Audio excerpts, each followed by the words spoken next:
शहरी हाईवे पर करीब 3 करोड़ रुपए की लागत से बनकर तैयार हुए ग्वालटोली ब्रिज के कॉर्नर का अप्रोच रोड धंसने लगा है। पिछले दिनों हुई बारिश के कारण करीब 1 फीट जमीन धंस गई है, जिससे वाहन चालकों को बचकर निकलना पड़ रहा है। यहाँ 2 दिन पहले एक जीप का पहिया गड्ढे में उतर गया था। यहाँ कई बाइक सवार भी गिर चुके हैं। लोगों की शिकायत के बाद भी सेतु निगम अप्रोच रोड को सुधारने पर ध्यान नहीं दे रहा है। शायद जिम्मेदारों को गंभीर हादसे का इंतजार है। भाटखेड़ा फंटे से कनावटी होकर डुंगलावदा जावद फंटे तक 17 किलोमीटर का शहरी हाईवे है। इस रोड पर ग्वालटोली क्षेत्र में ब्रिज बना है। ब्रिज का काम 2022 की बजाय इस साल लोकसभा चुनाव के पहले पूरा हुआ और इस पर आवागमन शुरू हुआ था। करीब 3 करोड़ रुपए की लागत से 3 साल में बनकर तैयार हुए ब्रिज के दोनों तरफ 50-50 मीटर लंबे अप्रोच रोड बनाने थे, लेकिन 25-25 मीटर के ही बनाए गए। जो बनाए गए वह भी पहली बारिश में ही धंसने लगे। इसे लेकर एक दैनिक समाचार पत्र ने मुद्दा उठाया था। इसके बाद सेतु निगम ने सुधारने की जगह गिट्टी डालकर भराव कर दिया था, लेकिन 3 दिन पहले हुई बारिश और निरंतर वाहन निकलने के कारण अप्रोच रोड की 1 फीट जमीन फिर से धंस गई। इसे लेकर भी लोगों ने शिकायत की, लेकिन जिम्मेदारों ने ध्यान नहीं दिया। मामले में नीमच मंदसौर के एसडीओ प्रवीण नरवले के मोबाइल नंबर 7746887358 पर कॉल किया, लेकिन उन्होंने रिसीव नहीं किया। 24 घंटे वाहन निकलते हैं फिर भी लापरवाही। सेतु निगम को पता है कि इस रोड से 24 घंटे वाहन निकलते हैं, बावजूद अप्रोच रोड इतने कमजोर बनाए। ग्वालटोली मार्ग की तरफ तो 1 फीट गहरा गड्ढा हो गया है, वहीं शोरूम मार्ग की तरफ वाले हिस्से में भी ब्रिज स्ट्रक्चर के पास डामरीकृत अप्रोच रोड धंसने लगा है। भाई साहब, आए दिन दुर्घटनाएं होती रहती हैं। ये रोड व्यवस्थित नहीं बनाया है, इसमें गड्ढे हैं जो नगर पालिका खाना पूर्ति करके कच्चा माल भर के चली जाती है और वो हल्की सी बारिश होती है उखड़ जाता है।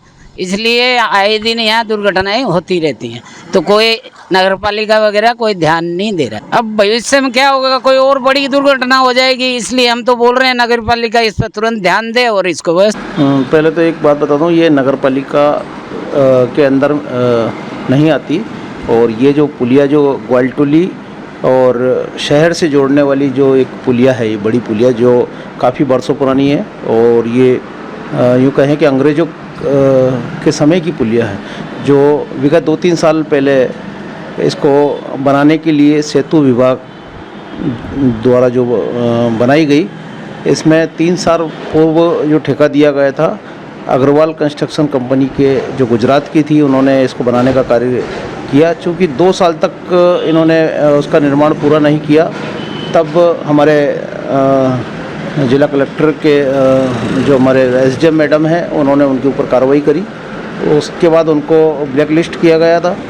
उसके बाद दोबारा इसका जो टेंडर दिया गया था वो भी गुजरात की कंपनी मंगलम कंस्ट्रक्शन के नाम से वो कंपनी थी और उन्होंने इसको बनाया।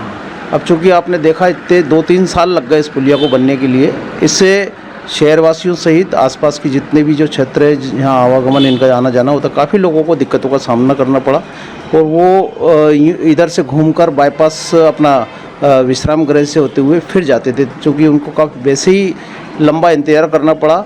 और उसके बाद जो आनन फानन में जो पुलिया बनाई, तो हम ये देखें कि बीते दिनों जब सीएम मोहन यादव जी प्रथम बार शहर में आए थे, उस समय उन्होंने आनन फानन में इसका शायद उद्घाटन करने के लिए इन लोगों ने आनन फानन 24 घंटे के अंदर जो पुलिया जो काफ़ी समय से अधूरी पड़ी थी, थोड़ा सा कार्य बचा था, 24 घंटे के अंदर जो पूरी करी।